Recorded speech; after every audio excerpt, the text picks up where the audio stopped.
Hi friends, welcome to my YouTube channel Maruti ನಾಯಕ motivation. ನಾನು ನಿಮ್ಮ ಪ್ರೀತಿಯ ಮಾರುತಿ ನಾಯಕ. ಇವತ್ತಿನ ವಿಡಿಯೋ ಏನಪ್ಪ ಅಂತಂದರೆ ಒಂದು ತಾಳ್ಮೆಯ ಬಗ್ಗೆ ಮೋಟಿವೇಶನ್ ಸ್ಪೀಚ್ ಮಾಡಿದ್ದೀನಿ. ಯಾವ ಥರ ಇದೆ ನೋಡಿ, ಹಾಗೆ ಲೈಕ್ ಮಾಡಿ, ಕಮೆಂಟ್ ಮಾಡಿ, ಶೇರ್ ಮಾಡಿ ಅಂತ ಹೇಳ್ತಾ ಮುಂದಿನ ವಿಡಿಯೋಲಿ ಮತ್ತೆ ಸಿಗೋಣ ಫ್ರೆಂಡ್ಸ್. Thank you.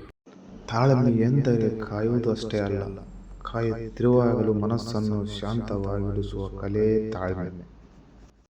ಜೀವನ ಏರುಪೇರುಗಳಿಂದ ತುಂಬಿರುವುದು ಸಹಜ.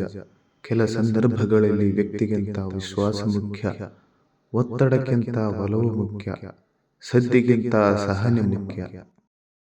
ನಿನ್ನ ಪ್ರಯತ್ನಗಳಿಗೆ ತಡವಾಗಬಹುದು, ಆದರೆ ನಿನ್ನ ಫಲಕ್ಕೆ ತೊಂದರೆ ಆಗುವುದಿಲ್ಲ. ತಾಳ್ಮೆ ಇಟ್ಟು ಮುಂದುವರೆದರೆ ಯಾವ ಲಗ್ಗೆಯನ್ನು ಜೀವನದಲ್ಲೇ ಸೋಲಿಸಲಾಗುವುದಿಲ್ಲ. ತಾಳ್ಮೆ ಇರುವವನ ಹೆಜ್ಜೆ ನಿಧಾನವಾಗಿರಬಹುದು, ಆದರೆ ಅವನ ಗವ್ಯ ಸ್ವರೂಪ ಯಾರು ತಡೆಯಲಾರರು. ತಾಳ್ಮೆ ಎಂದರೆ ದುರ್ಬಲರ ಗುಣ, ಅದು ಮಹಾಬಲಿಷ್ಠರ ನಿಶ್ಶಬ್ದ ಶಕ್ತಿ. ತಾಳ್ಮೆ ಎನ್ನುವ ತವರಿ ಮಣ್ಣಿನಲ್ಲಿರುವಾಗಲೇ ಮೊಳಕೆ, ಗಾಳಿ ಮಳೆ ಬಂದು ನಿಂತುಕೊಳ್ಳುವುದು ಅದರ ಬಲಕ್ಕೆ. ಬೀಜಕ್ಕೆ ಬೆಳಕು ಸಿಗುವುದು ಗೊತ್ತಿಲ್ಲ, ಮನುಷ್ಯನಿಗೆ ಯಶಸ್ಸು ಕೂಡ ತಡವಾಗಿಯೇ ಸಿಗುತ್ತದೆ. ಆದರೆ ತಾಳ್ಮೆ ಇರುವವನ ಕೈಯಲ್ಲಿ ತಡವೆಂಬುದು ಗೆಲುವಿನ ಆರಂಭವಾಗುತ್ತದೆ. ಕಾಲ ಕೊಟ್ಟರೆ ಕಲ್ಲು ನಯವಾಗುತ್ತದೆ, ಸಹನೆ ಇಟ್ಟರೆ ಜೀವನವು ಹಸನಾಗುತ್ತದೆ.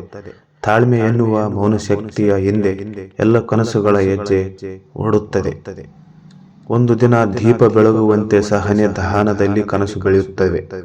ತಾಳ್ಮೆ ಇಟ್ಟು ನಿಲ್ಲು, ನಿನ್ನ ಗತಿಯನ್ನೇ ಗಗನ ಸೇರಿಸುವ ಮಹಾಬಲ ನಿನ್ನೊಳಗಿದೆ.